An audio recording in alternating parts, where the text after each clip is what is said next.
They said Gen Z didn't care about home ownership. They said this generation would rather rent a vibe, chase content, and keep their options open.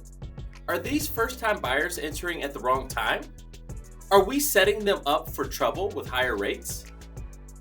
Welcome to Epic Spotlight. I'm Dante Royster. What a strange, beautiful time to be in real estate. They said the American dream was dead, buried somewhere between student loans and DoorDash fees. But here's the plot twist. Folks, Gen Z and millennials, they're showing up. Pre-approvals in hand, TikTok tutorials memorized, and they're ready to crash the housing market like it's Coachella. Gen Z and millennials make up a large share of the first-time homebuyers.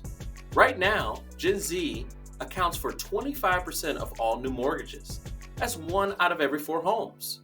They bring tech, career fluidity, maybe remote work, and they definitely have different expectations. We're talking about a demographic shift plus a market evolution. That's what makes this so compelling. We're not in 2020 hyper low rate market anymore. Rates are elevated, affordability is stretched, and yet first-time buyers are stepping in. First-time home buyers made up 58% of agency purchase loans in early 2025. That's the highest in over a decade. In a market where seasoned investors are sitting out, move-up buyers are frozen by their 3% interest rates, the rookies are the ones running the field and keeping the real estate industry afloat. So let's check out the next wave of buyers. Who are they? Well, they're somewhere between 25 to 30 years old, balancing 3 side hustles, remote jobs, and maybe a rescue dog named Luna. They value freedom more than square footage. They're not chasing luxury zip codes. They're chasing lifestyle, Wi-Fi, and a little bit of equity. They're buying in Charlotte, Indianapolis, Tampa, Nashville, the flyover cities that just became launch pads for generational wealth. So why do they want to buy? Well, because rent has gone wild. The national median rent sits near $2,000 a month. And when you're paying that to someone else, well, it starts to sound real dumb not to pay it to yourself. They're not waiting for the perfect market. They're saying, hey, I'll build my dream before the price of dreaming doubles again. They're less afraid of fixer-uppers and more open to creative financing. And the reality is, these first-time buyers, they're more interested in the strategy of buying than they are about finding the perfect time or the perfect rate. Let's be real. Rates aren't at the lowest they've been ever, but the real villain here is not interest rates. It's ignorance. Everyone's waiting for that magical rate drop. But if home prices rise 4% a year, then waiting costs more than acting right now. The longer you wait for the perfect time, the more expensive time becomes. We need to refrain from this entire conversation.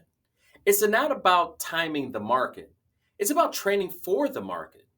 Buy now, negotiate smartly, use seller credits, leverage down payment programs, and when rates dip, refinance. Simple math. Long game, but the great lie is the rate defines the deal. No, it's discipline that defines the deal. This is where people like me come in. Mortgage brokers aren't paper pushers anymore. We're strategists on the front lines helping translate for the future buyer all this mortgage jargon. We're the bridge between I can't and I did. I actually love the new buyer. They don't want a sales pitch. They want a coach, a translator, a financial Sherpa. So here I am, ready to strategize with you and help you achieve your goals. We're not just closing loans, we're opening doors to dignity, equity, and legacy. The best brokers of the next decade won't be defined by their rate sheets, they'll be defined by their ability to teach. And my contact information is right over here. Now, credit profiles are shifting. We're in the age of the gig economy and the gig income. So products like my alternative income programs can help buyers just like you and people that need to qualify in a non-traditional way. I'm here for it. Traditional pre-approvals, sure, we can do those too, but those are not enough nowadays. These Gen Z buyers need education, budgeting, and creative options like non-QM products, down payment assistance, bridge loans, and we have all the tools to help you succeed in this market and avoid the pitfalls. And hey, I know what you're thinking though, but Dante, Are we pushing young buyers into mortgages they can't sustain? Maybe. I can't predict the future. That's why financial literacy isn't optional anymore, it's oxygen. But Dante, if rates stay elevated or worsen with the median home price being $405,000, how does that impact affordability and default risk? Well, if I can teach folks how to budget, how to manage debt, and plan to use equity the right way, then I'm not just doing loans, I'm doing my part in reshaping the middle class. Loan officers, realtors, advisors, listen up. How do you position yourself for the next 5 to 10 years? You pivot with purpose. Gen Z homeownership is projected to jump up to 20% by 2030. They're not buying forever homes, they're buying launch pads, starter homes that become equity engines. And they're open to everything: fractional ownership, co buying with friends, rent to own, even blockchain verified titles.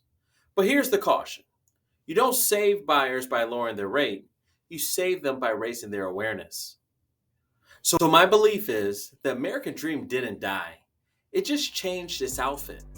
It's wearing sneakers now, it's scrolling Zillow at midnight, saving listings between DoorDash runs. It's not about white fences anymore, it's about freedom, mobility, and control. And this new generation takes the keys. The real question isn't can they afford it, it's who's going to guide them through it. And that's our mission at Epic Mortgage. Not just to lend, but to lead. Not just to close deals, but to open up futures. Because the next housing boom won't be built by rates or refinances, it'll be built by education, adaptation, and belief. And as always, have an epic day.